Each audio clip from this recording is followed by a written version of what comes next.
galateeffadha. Naamatti mubaadde yommuu kanatti na goote matiyyuu na beektaa na keessaa dhiitata. Iddoo harki namaa qaqqabuu hin dandeenye tarki kee na qabee kanaaf hima baakoo si qofa faarfata. Naamatti mubaadde yommuu kanatti na goote matiyyuu na beektaa na keessaa dhiitata. Iddoo harki namaa qaqqabuu hin dandeenye tarki kee na qabee kanaaf hima baakoo si qofa faarfata. Waan gootu gochuudhaan natti nan bifannee galatam karaa kusiitti hin hir'isu. Si dagachuun qabu gaafa mala dabee si qofaatti argame harki na fayyisu. Si qofaatti argame harki na fayyisu. Si qofaatti argame manaani inni na fayyisu. Si qofaatti argame harki na fayyisu. Si qofaatti argame manaani inni na fayyisu.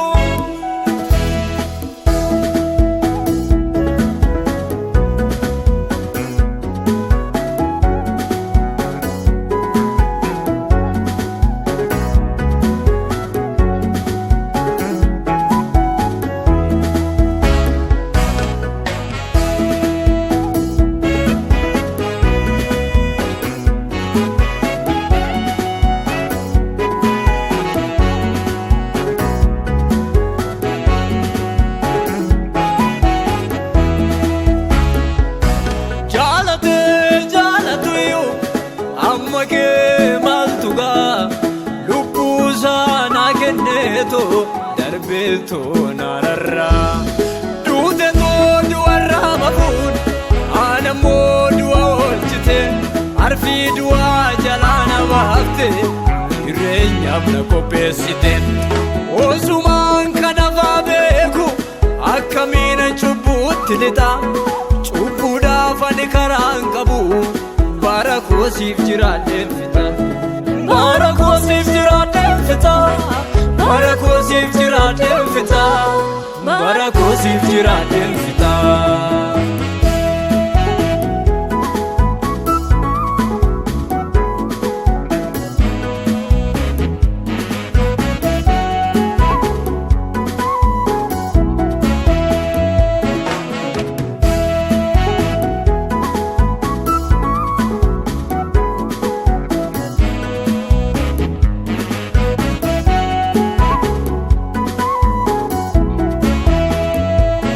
Naaf jette garafamuun kee Yesuus. Naaf jette daddarbamuun kee naaf jette garafamuun kee Yesuus. Naaf jette fannifamuun kee na duraan dhokannee natti yaadatama.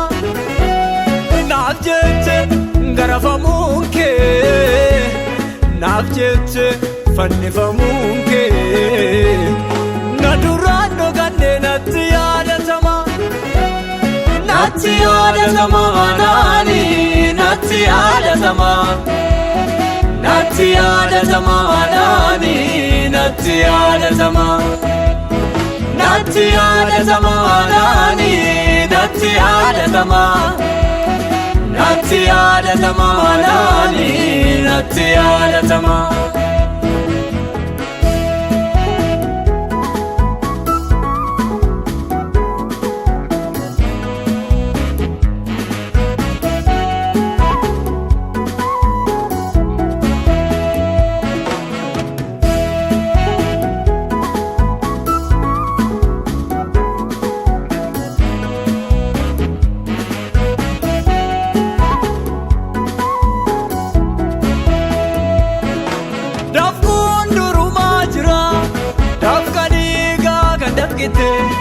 Dodoota nadhaa dhugumoo naaf jettee sadhaa dhugde kana nanii gochuu qabu asuma irratti xumurte akkan sibiira dhugumoo iddoo naaf qopheessu deemte. Kun hunduu walumaa fi kun hunduu walumaa fi faarfannaa dhiyeessa kanaafi dhiiga caccabsite kun hunduu walumaafi